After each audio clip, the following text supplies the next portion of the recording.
Do you love the look of the GBA's IPS V2 screen, but wish there was a GBC version? Look no further, as High-Speed Edo somehow jammed a V2 screen inside of a GBC shell, and not even the D-pad was going to get in their way. And they did all of that just so you could have the second best IPS display in the GBC. Wait, second best?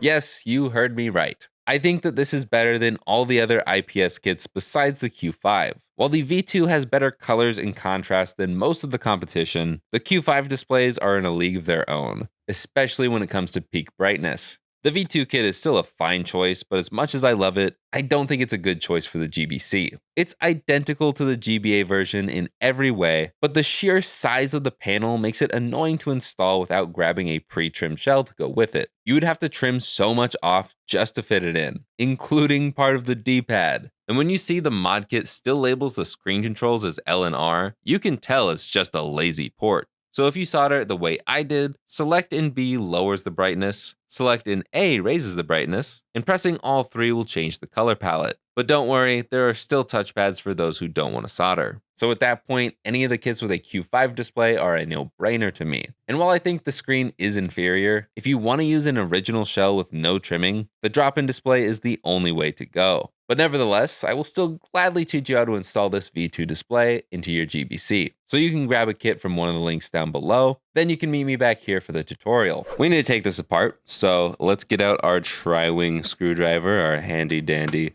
tri-wing screwdriver. There's 6 of them in the normal spots, 2 up here, 2 in the middle, and 2 in the battery compartment. And taking that off, I'm just going to leave these screws in here because we're probably going to have some new screws somewhere in this shell. Now we can swap to a Phillips head. There are 1, 2, 3 Phillips screws here, and we can lift up these tabs over here. You push these 2 tabs up with your thumbs. Maybe pulling will be a little easier. There we go.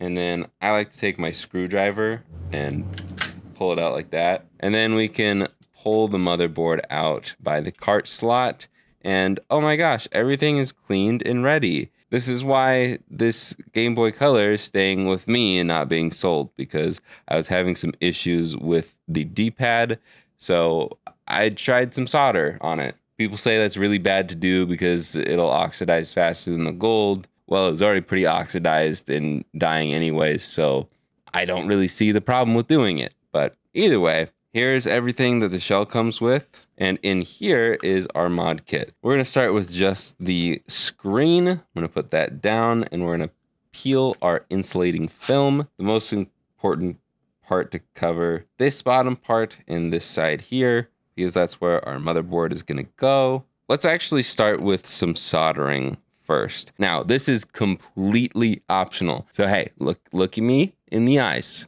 You do not have to solder. So if you don't want to solder, skip to this time. This is kind of awkwardly in the way, so I'm going to undo this cable. We're going to lift the bail up like so, maybe.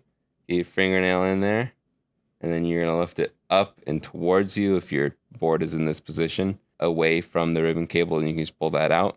I'm just going to leave it open for now. I'm going to put some flux down, and then now that we're at 300 degrees Celsius, we can put the tip down, push it in, put the tip down, push it in, put the tip down, push it in. Then over here, I'm going to do it to select A and B because that's what they say to do on the instructions, but you can honestly map it to whatever you want. If you want to solder to the vias to make sure you don't see any wires running down your board when it's all complete, if you're using a clear shell, then here are the vias that link to the corresponding buttons on screen. Thank you, Natalie Nerd, for that graphic. I'm going to use the points down here because I can. There's select, that is P12, P11 is B, and P10 is A. And then tip down and push. Oh dear Lord. I'm going to hold down the board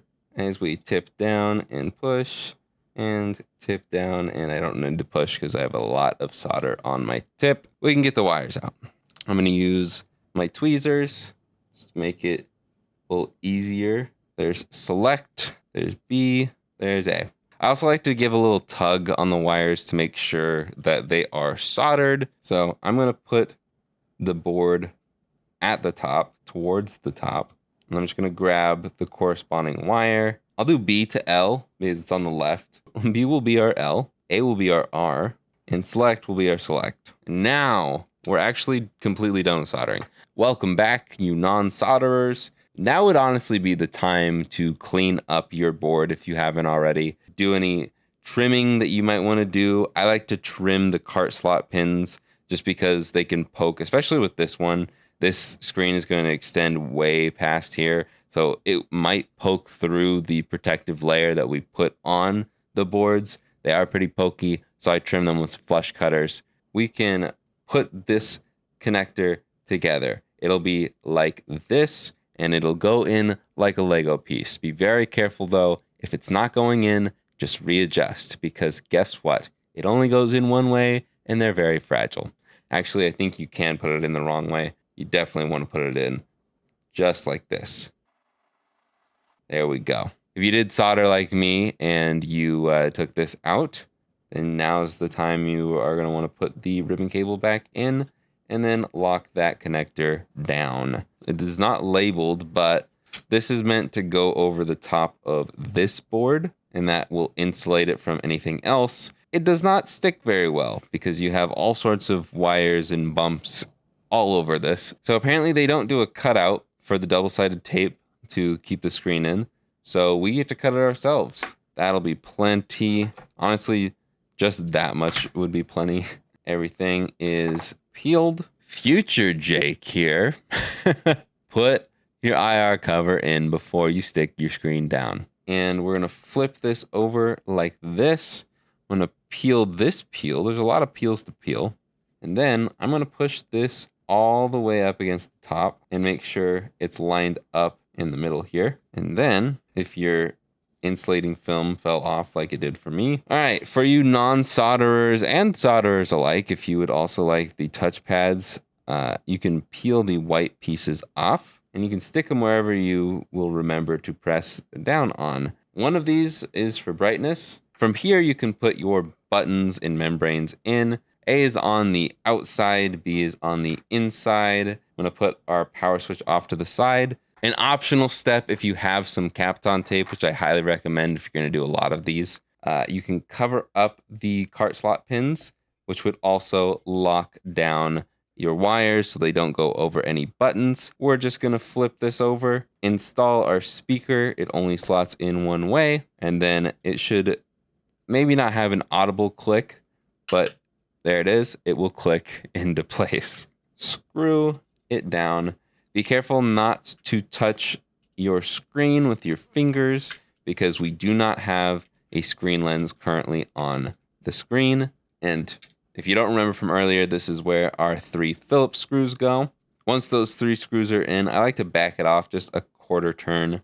That will help with a lot of button presses. And then we can put our screen ribbon cable into that top connector. Make sure you only have a little bit of the gold contacts peeking up. And once you can confirm that that is in, we can lock those 2 tabs down, just the reverse of what we did earlier. And we can get the screen lens ready to go. And then you can just plop that down. It'll only fit in one way. We can put our power switch in, and we can put down the back half, and we can put those 6 tri-wing screws in. Same 6 holes as before. And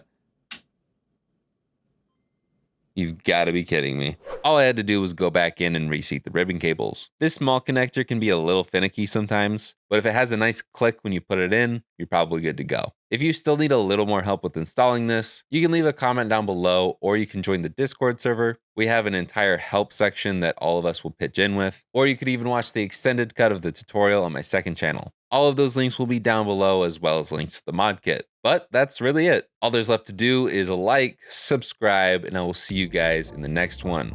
Later, guys.